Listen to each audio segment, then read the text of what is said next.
नमस्कार today news को स्वागत करुछु मु रमेश। आसंतु नजर पकेबा आज केतेक मुख्य खबर उपरे।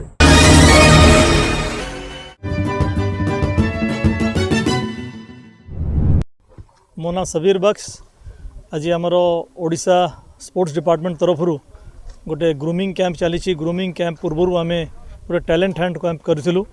यार उद्देश्य हूँ एडवेंचर वाटर स्पोर्ट्स रे जेहेतु आमर विस्तीर्ण बेलाभूमि रही वाटर बॉडी ओडिशा रे बहुत रही जलाशय अनेक जगार प्रति जिले में विराट विराट जलाशय रही किंतु आम जल क्रीडा बहुत पछरे अच्छु भारत वर्ष रे।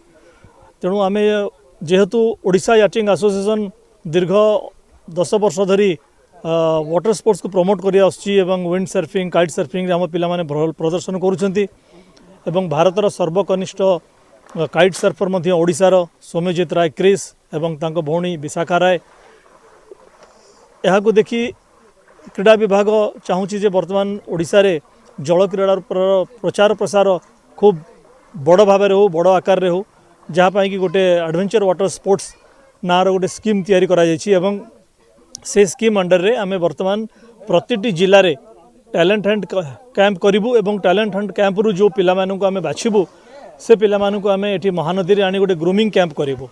हप्ता 10 दिन भितर पिला ग्रूमिंग कैंप करिवार उद्देश्य होउछि जे आमे एमान को नेशनल लेवल रो जो सर्टिफिकेशन कोर्स हुए सेलिंग रो लेवल 1 to 3 कोर्स से पठेबू एवं तांकर जो क्राइटेरिया रही से क्राइटेरिया मीट करवा दरकार पिला मानकर जहाँपाई कि संतरण खूब भल संतरण लॉन्ग डिस्टेंस स्विमिंग समुद्र रे पहरी पारुथिबा सेल्फ रेस्क्यू रो जो टेक्निक अच्छी से जानवा दरकार पिला माने। तेणु आम एठी सेमान को ग्रूम कला परे एमान को मुंबई एवं गोवा पठाइबू सेठारे सेमाने लेवल 1 to 3 रो कोर्स करिवे एवं थरे मान्यता प्राप्त हैला परे सर्टिफिकेट पाइला परे हमर जो सेलिंग फेडरेशन ऑफ इंडिया अच्छी यटिंग एसोसिएशन ऑफ इंडिया एमानकू गोटे कार्ड दबो एनुअल मेंबरशिप कार्ड जहाँ माध्यम रे माने भारत रे हो कि भारत बाहर हो जे कोनोसी सेलिंग एक्टिविटी रे माने पार्टिसिपेट करि परिबे। तेणु यही ग्रूमिंग कैंप रो उद्देश्य होची एया लेवल 1 to 3 रो कोर्स करि सारिबे एवं सर्टिफाइड हो जिवे। सरकार तरफ क्रीड़ा विभाग तरफ एमानकू इक्विपमेंट दिया जिवो से इक्विपमेंट नेला परे माने निज निजर जलाशय निज वाटर बॉडी एवं कोस्ट लाइन रे एमाने ताकू चलेबे प्रैक्टिस करेंगे जहाँ द्वारा आमर जल क्रीडा रे जहाँ आमर स्वप्न रही जे आमे एडवेंचर वाटर स्पोर्ट्स को प्रमोट करूँ सेटा लोकलोचन को आसीपर। नमस्कार मो ना सौम्यजित राय क्रिस।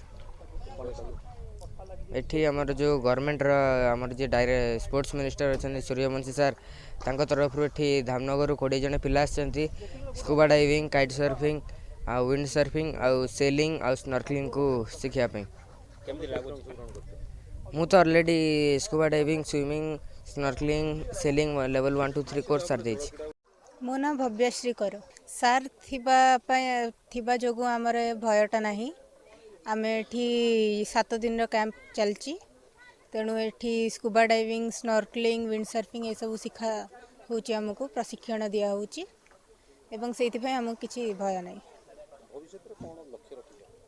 भविष्य मु जेहेतु स्कूबा डाइवर को जणे मु आगु को मोर ए स्कूबा डाइविंग टाकू नै कि ओडिसा रा ना करिया को चाहे एवं मु निज कैरियर टा स्कूबा डाइविंग ये करी कमर्शियल फील्ड रे मु जीवा को चाहे।